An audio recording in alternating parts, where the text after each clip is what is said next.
사사기 1장 1절에서 10절 말씀입니다.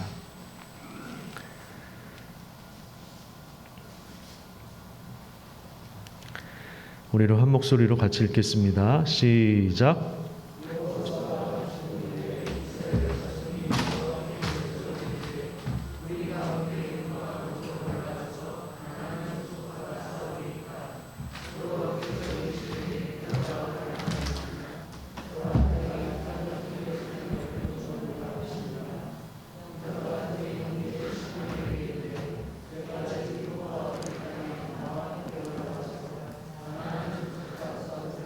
그리하면 나도 내가 제비 뽑아 얻은 땅에 함께 가리라 하니 이에 시므온이 그와 함께 가니라.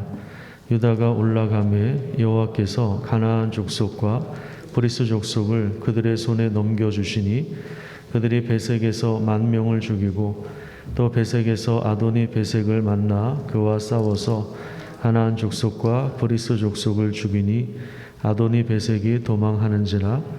그를 쫓아가서 잡아 그의 엄지손가락과 엄지발가락을 자르매 아도니 베색이 이르되 옛적에 70명의 왕들이 그들의 엄지손가락과 엄지발가락이 잘리고 내 상 아래에서 먹을 것을 줍더니 하나님이 내가 행한 대로 내게 갚으심이로다 하니라. 무리가 그를 끌고 예루살렘에 이르렀더니 그가 거기서 죽었더라. 유다 자손이 예루살렘을 쳐서 점령하여 할랄로 치고 그 성을 불살랐으며 그 후에 유다 자손이 내려가서 산지와 남방과 평지에 거주하는 가나안 족속과 싸웠고 유다가 또 가서 헤브론에 거주하는 가나안 족속을 쳐서 세세와 아히만과 달메를 죽였더라.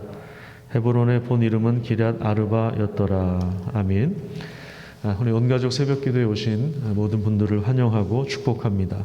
우리가 6일 동안 함께 새벽을 깨우면서 특별히 사사기 말씀을 통해서 하나님의 말씀을 듣고 또 기도하는 가운데 특별한 은혜와 능력을 경험하시기를 축복합니다. 히브리서 4장 16절에 보면 그러므로 우리가 긍휼하심을 받고 때를 따라 돕는 은혜를 얻기 위하여 은혜의 보좌 앞에 담대히 나아갈 것이니라, 이렇게 말씀하고 있습니다. 하나님의 보좌 앞에 나아갈 수 있는 것 자체가 은혜입니다. 여기서 끝나는 것이 아니라 하나님은 자신에게 나오는 모든 자들에게 때를 따라서 돕는 은혜를 주십니다. 이 부분이 참 중요하죠. 그 때에 맞는 은혜, 정확한 타이밍에 필요한 것을 보내주시는 그것이 바로 진정한 은혜입니다. 하나님은 우리의 모든 상황들을 알고 계십니다. 그렇기 때문에 우리가 믿음으로 기도할 때 하나님께서 여러분들의 삶을 지켜주시고 그 때에 그 상황에 맞는 그 은혜를 부어주실 것입니다. 그 믿음으로 승리하시기를 축복합니다. 사사기 하면 여러분 제일 먼저 떠오르는 말씀이 뭐가 있죠? 사사기 17장 6절에 보면 그때에 이스라엘에 왕이 없었기 때문에 사람마다 자기 소견에 옳은 대로 행하였다, 이렇게 말씀하고 있습니다. 왕이 없다라고 하는 것은 리더십의 부재를 말합니다. 리더십의 부재는 곧 기준이 없다는 것을 말합니다. 기준이 없으면 좌표는 항상 흔들리게 되어 있습니다. 목적이 분명하지 않습니다. 그러다 보면 세상의 흐름과 최신 유행에 사로잡히고 휘둘리게 됩니다. 그러면 이제 바람에 나는 겨처럼 막 이리저리 왔다 갔다 하는 거죠. 정신없이 그냥 왔다 갔다 하는 것입니다. 방향을 잡지 못하고 이리저리 떠다니는 것이 되는 것입니다. 그래서 굉장히 혼란스러울 수밖에 없는 그 시대가 바로 이제 사사 시대입니다. 분위기로 치자면 굉장히 을씨년스럽습니다. 이 말은 굉장히 좀 어수선하다, 좀 쓸쓸하다, 분위기가 처지고 약간 그 춥고 시린 그런 상태를 말하죠. 을씨년스럽다. 우리가 그럴 때 보통 표현하지 않습니까? 1905년 을사년부터 이 말이 시작되었다고 합니다. 역사적으로 보면 일본과 아주 굴욕적인 을사조약을 맺고 그때부터 이제 모든 그 외교권을 빼앗겼죠. 그러니까 나라로서의 기능을 점점 잃어갈 수밖에 없는 그러한 날이 이제 1905년 을사조약을 맺은 날입니다. 그러다 보니까 이제 나라 전체가 심통하고 비통하고 아주 그 비장한 분위기에 휩싸였습니다. 그 이후에 어수선하거나 심통하거나 쓸쓸하면 그 분위기가 1905년 을사년과 같다고 해서 을사년스럽다라고 했던 말이 지금의 이제 을시년스럽다 이런 단어가 된 것입니다. 그러니까 이제 사사기의 분위기 자체가 을시년스러워요. 이런 분위기 속에서 하나님은 도대체 어디에 계시는가? 하나님 정말 계시는 건가?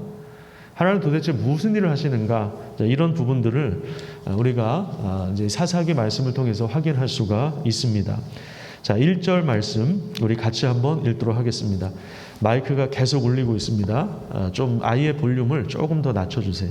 1절 말씀 우리 같이 한번 읽겠습니다. 시작. 여호수아가 죽은 후에 이스라엘 자손이 여호와께 여쭈어 이르되 우리 가운데 누가 먼저 올라가서 가나안 족속과 싸우리이까. 자, 이건 시대의 정황을 밝히고 있어요. 성경은 진공 상태에서 기록한 말씀이 아닙니다. 역사적인 배경이 있고 처한 시대적인 그런 상황이 있습니다. 모세의 후계자로서 가나안 정복 전쟁을 이끌었던 여호수아가 이제 죽었어요. 혼란스럽고 분위기 자체가 이제 을시년스러울 수밖에 없습니다. 여호수아서는 가나안 땅의 정복 과정을 보여주고 있다면 사사기는 가나안 땅의 정착 과정을 보여주고 있습니다. 뛰어난 지도자도 때가 되면 이제 물러나는 것이고 또 시간이 되면 죽어요. 하지만 하나님의 역사는 계속됩니다. 뛰어난 지도자가 죽었다고 해서 하나님의 역사가 거기에서 끝나는 것이 아닙니다. 교회도 마찬가지고 이 세상 역사도 마찬가지입니다. 영원하신 하나님께서 시간을 만드시고 또 시간 안으로 들어오셔서 우주 만물과 하나님의 형상을 따라서 우리 인간을 만드셨는데 그 하나님의 역사는 하나님에 의해 진행되고 있습니다. 우리가 늘 이런 시각을 가져야 됩니다. 그렇지 않으면 우리가 욕심을 갖게 돼요. 욕심을 부리게 돼요. 우리가 이 땅에서 정말 이렇게 천년 만년 살 것처럼 그렇게 욕심을 부리게 되는데 그래서 이 탐욕의 풍선이 점점 커지게 됩니다. 그럼 어떻게 될까요? 어느 선을 넘어버리면 풍선이 터져버립니다. 탐욕의 풍선은 터져버릴 수밖에 없습니다. 근데 이제 어느 정도로 불어야 되는가? 여기에서 우리가 항상 의문이 되는 거죠. 그 부분이 제일 어려운 것입니다. 1절 말씀을 통해서 우리가 이제 분명히 알 수 있는 것이 뭐냐면 리더가 보이지 않는다는 거예요. 모세가 죽을 때는 수종 들던 여호수아가 있었습니다. 오랜 시간 모세 가까이에서 훈련을 받았고 그 리더십이 여호수아에게 넘어갑니다. 하나님은 여호수아에게 강하고 담대하라, 두려워 말라, 내가 모세와 함께 있었던 것처럼 너와 함께 있을 것이다, 이렇게 약속해 주셨죠. 그런데 사사기에서는 그런 후계자가 보이지 않아요. 여호수아의 바톤을 이어받아서 하나님의 일을 계속해서 진행해 나갈 그러한 후계자가 보이지 않습니다. 그러니까 리더십의 바톤 터치가 제대로 되지 않았다는 것을 보여줍니다. 그래서 한 사람 개인의 어떤 그 지도력이 아니라 지금 12지파, 여러 지파들이 서로 이제 협의를 통해서 집단 통치 체제를 가진 나라가 되었다, 이렇게 생각을 하시면 됩니다. 사실 이 가나안 정복 전쟁은 아직 다 끝난 것이 아닙니다. 여호수아가 가나안 정복 전쟁을 다 마친 게 아니에요. 여전히 정복할 땅이 남아 있는 상황입니다.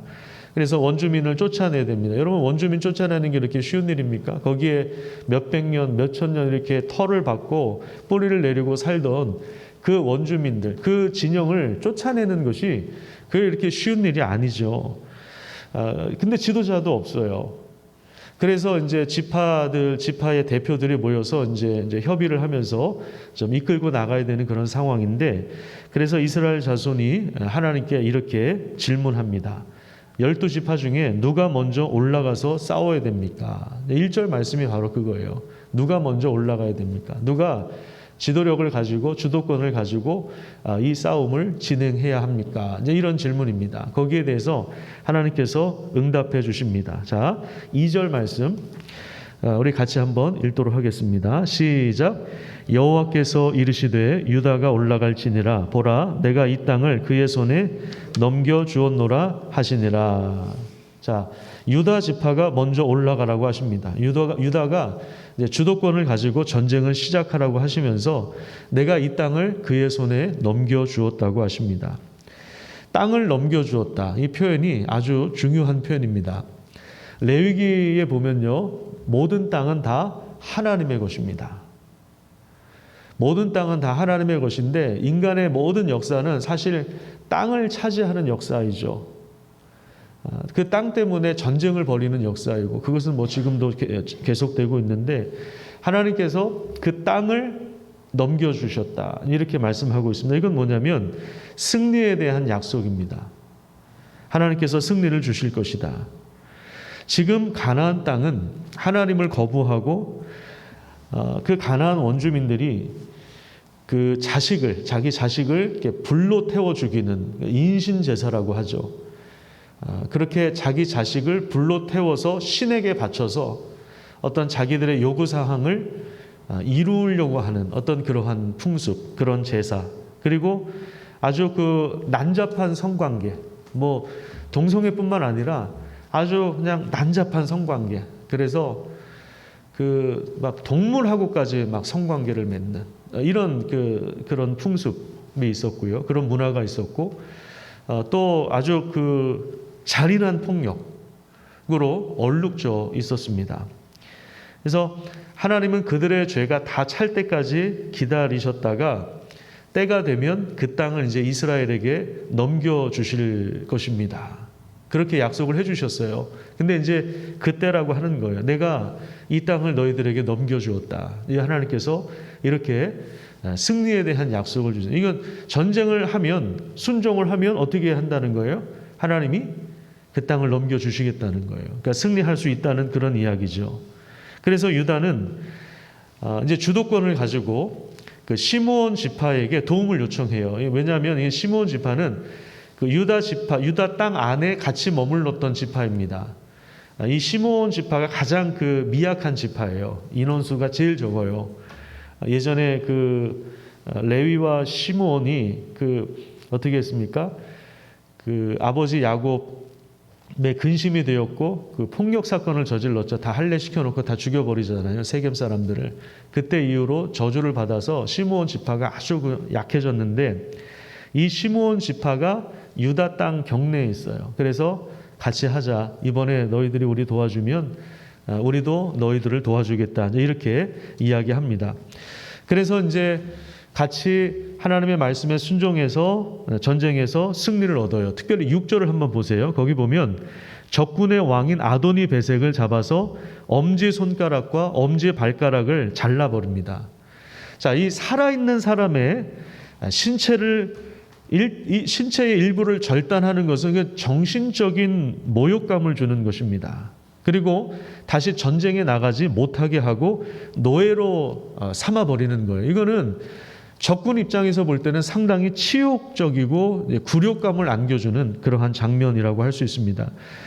그런데 이제 이 과정에서 아도니 베색이 의미심장한 고백을 합니다. 7절을 보시면 예전에 자기가 70명의 왕들에게 한 행동이 바로 이것이라고 하는 거예요. 70명의 그 왕들의 엄지손가락과 엄지발가락을 자르고 그래서 자신의 상 아래에서 개처럼 이렇게 먹을 것을 주워 먹게 하는, 아마 그거를 본인이 즐겼겠죠. 이제 그게 생각난 거예요. 자기 손과 발가락이 이제 잘리다 보니까 옛날에 자기가 했던 그 행동이 생각난 거예요. 그러니까 이 한 장면만 놓고 봐서도 이 가나안 땅이 얼마나 잔인한 폭력으로 물들어 있는 사회였는가를 그 일면을 우리가 엿볼 수가 있는 것입니다. 자, 유다 지파는 그 이후에 예루살렘과 헤브론도 점령합니다. 그게 이제 8절, 그 다음에 9절, 10절에 이 말씀이 나와 있죠. 유다 자손이 예루살렘을 쳐서 점령하였다. 그 다음에 10절에 보시면 헤브론에 거주하는 가나안 족속을 쳐서 세세와 아히만과 달메를 죽였다. 헤브론의 원래 이름은 기럇 아르바였다. 이렇게 말씀하고 있습니다.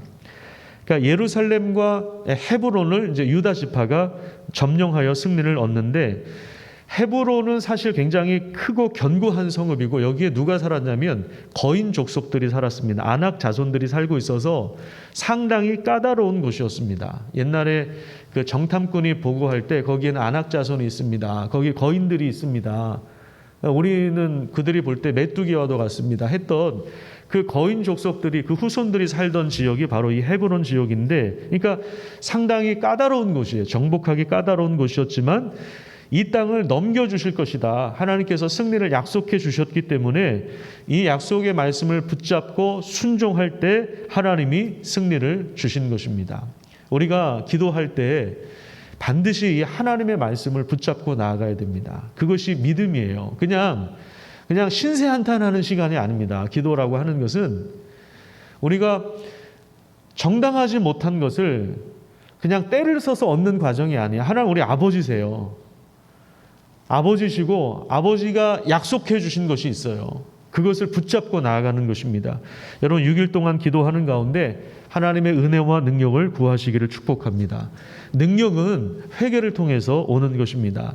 말씀을 읽다가, 때로는 말씀을 듣다가 아마 생각나는 죄가 있을 수도 있어요. 그러면 철저하게 그 부분을 회개하시고, 그리고 약속의 말씀을 의지하고 마음의 소원을 하나님 앞에 올려드리십시오. 그럴 때 하나님께서 하늘문을 여시고 응답해 주실 것입니다. 자, 우리 묵상 포인트 3가지로 한번 정리해 보도록 하겠습니다. 첫 번째, 인간 지도자는 죽어도, 환경은 바뀌어도 하나님의 역사는 지속된다. 이 사실을 우리가 기억할 필요가 있고요. 두 번째는 약속을 의지하고 순종할 때 하나님은 반드시 승리를 주신다. 그 다음에 세 번째, 가나안 정복 전쟁은 악행에 대한 심판이다. 그러니까 가나안 그 원주민들의 악행에 대한 하나님의 심판의 성격이 있습니다. 무엇이든지 뿌린 대로 거둔다는 사실을 우리가 확인할 수가 있습니다. 자, 우리 같이 한번 첫 번째부터 읽도록 하겠습니다. 첫 번째, 시작. 인간 지도자는 죽고 환경은 바뀌어도 하나님의 역사는 지속된다. 두 번째, 약속을 의지하고 순종할 때 하나님은 반드시 승리를 주신다. 세 번째, 가나안 정복 전쟁은 악행에 대한 심판이다. 무엇이든 뿌린 대로 거둔다. 그래요. 갈라디아서 6장 8절 말씀도 같이 한번 읽겠습니다. 시작. 자기의 육체를 위하여 심는 자는 육체로부터 썩어질 것을 거두고 성령을 위하여 심는 자는 성령으로부터 영생을 거두리라. 여러분 어떻게 하시겠습니까? 우리 삶에 하나님의 약속이 주어져 있습니다. 땅을 넘겨주신다고 약속해 주셨습니다. 믿음으로 순종하고 기도할 때 하나님께서 그 땅을 넘겨주시고 주도권을 허락해 주시고 거기를 다스리실 것입니다. 우리 삶 가운데 이런 하나님의 역사가 진행될 것입니다. 그렇기 때문에 우리가 하나님 앞에서 믿음으로 기도하는 것은 정말 중요합니다. 믿음으로 기도하지 않으면 결국 자기 자신을 위해서 살아가요. 자기 자신의 육체를 위하여 심게 되는데, 그러면 육체의 일은 현저하니, 그래서 나오는 게 뭡니까? 뻔한 거죠. 관계를 깨트리는 일이고 자기 자신을 망가뜨리는 일이고 뻔한 겁니다. 육체의 일은 뻔한 거예요. 그런데 기도하면서 하나님의 약속을 붙잡을 때 성령께서 거기에서 역사하시고 우리 마음을 새롭게 하시고 우리에게 힘을 주시는 것입니다. 그 은혜와 능력을 이 새벽 시간에 경험하시기를 축복합니다. 기도하겠습니다.